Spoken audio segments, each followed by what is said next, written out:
What's up, everyone, and welcome back to the channel. Today we've got to talk about something that's stirring up a lot of controversy in the NBA world, and it involves none other than Stephen A. Smith and Mavericks superstar Luka Dončić.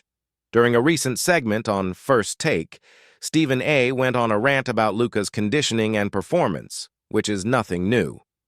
But this time, he might have crossed a line by sharing what sounded like some very specific, behind-the-scenes information.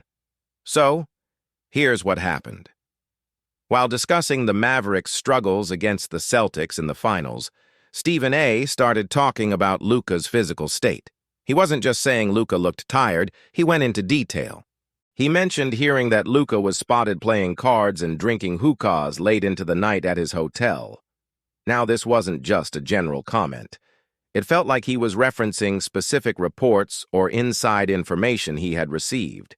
He was painting a picture of Luka not taking the finals seriously enough, suggesting his off-court activities were directly impacting his on-court performance. This immediately set off alarm bells for a lot of people.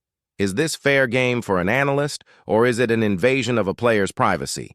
It's one thing to critique a player's game, their turnovers, or their defensive effort. We see that all the time, and it's a core part of sports analysis. But when you start talking about what a player is allegedly doing in their hotel room late at night, it feels different. It moves from professional criticism to personal territory. Where do we draw the line between reporting and gossip? The reaction online was swift and divided. Many fans felt Stephen A. was out of line. They argued that what a player does in their own time is their business, as long as it isn't illegal. Others pointed out the immense pressure Luka is under. He's carrying the offensive load for his team on the biggest stage in basketball. Maybe playing cards is how he unwinds and de-stresses from that pressure. The idea that he should be locked in his room studying film 24/7 just isn't realistic. Players are human beings, not basketball robots. On the other hand, a segment of fans and analysts sided with Stephen A. Their argument is that when you're the superstar leader of a team in the NBA Finals, everything you do matters. Your lifestyle, your habits, your recovery, it's all part of being a professional at the highest level. If your late-night activities, whatever they may be, are potentially hindering your performance, then it becomes a valid point of discussion.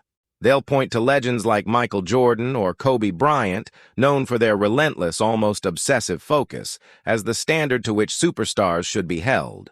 For them, Stephen A. wasn't gossiping, he was holding a franchise player accountable.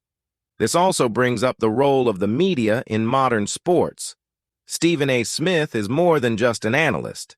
He's a personality, an entertainer. His job is to generate discussion, to create compelling television.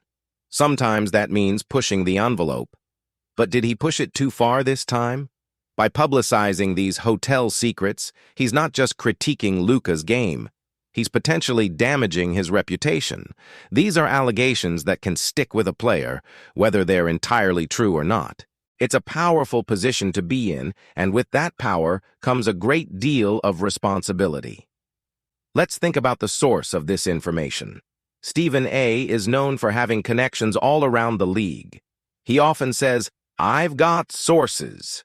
But in this case, the lack of a named source makes it feel a bit like hearsay. Is it a disgruntled staff member, a rival, a hotel employee?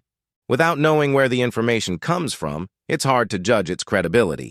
It could be an accurate report, or it could be a completely exaggerated rumor that Stephen A. decided to run with for the sake of a hot take.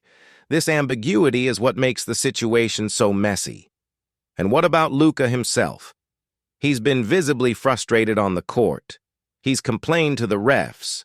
His body language has been poor at times, and he even fouled out of a crucial Game 3.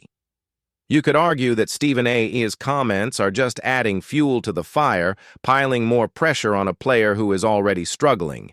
Instead of motivating him, it could just alienate him further. The relationship between players and the media is already tense at times, and incidents like this don't help build any bridges. Ultimately, this situation forces us to ask some tough questions. What do we as fans expect from our superstars? Do we demand 24/7 dedication to their craft, or do we allow them a private life? And what do we expect from our sports media? Do we want them to stick to on-court analysis, or do we want all the juicy behind-the-scenes details, no matter how they're obtained? There's no easy answer, and everyone seems to have a different opinion. For me, I think there's a difference between reporting on a pattern of behavior that's affecting a team and airing out unverified rumors about a player's private time during a high-stakes series. The former is journalism. The latter feels like it's bordering on tabloid sensationalism. Luka's performance issues are clear for all to see on the court. His defense needs to be better, and he needs to control his emotions. We can talk about that all day. But speculating about his card games and hookah use feels like a low blow, especially when the finals are still going on. It's a fascinating debate, and it really highlights the evolving landscape of sports media. The line between analyst and entertainer, between news and noise, is blurrier than ever. Stephen A. Smith is a master at walking that line, but this time, many feel he stumbled across it. What do you all think? Was Stephen A. just doing his job by holding a superstar accountable, or did he cross a line by leaking Luka's private hotel activities? Let me know your thoughts down in the comments below. Thanks so much for tuning in. This is a topic that's not going away anytime soon, and I'd love to hear all your different perspectives. If you enjoyed the video and this discussion, please give it a thumbs up, and don't forget to subscribe to the channel for more deep dives into the biggest stories in sports. Hit that notification bell so you never miss an update. We'll see you in the next one.